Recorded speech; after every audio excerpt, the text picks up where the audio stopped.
Nagsama-sama sa isang exhibit ang halos 30 local artists sa Batangas City para ipamalas ang galing sa visual arts. Tunghayan sa report ni Paul Hernandez ng GMA Regional TV, Balitang Southern Tagalog.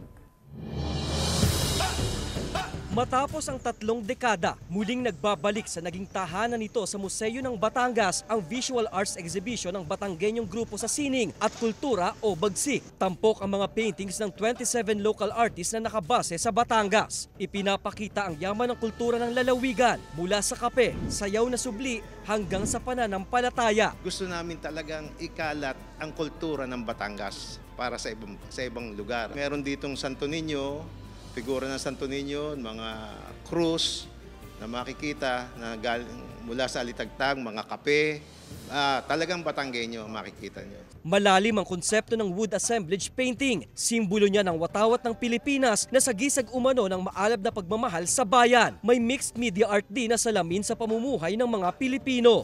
Marami ngayon na nagsusulputan ng mga bata at may edad na at saka grupo dito sa Batangas na interesado. Para kay Luther na unang beses na sumali sa exposition, patunay raw na walang limitasyon ng imahinasyon pagdating sa sining. Marami na raw siyang entabladong napagtanghalan, pero kakaibang talento raw ang naipamalas niya rito. Hindi pa huli ang lahat.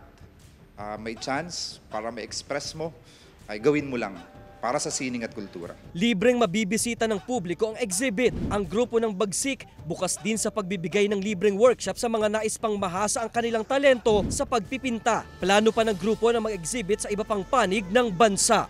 Mula sa GMA Regional TV, Balitang Southern Tagalog, Paul Hernandez nagbabalita para sa GMA Integrated News.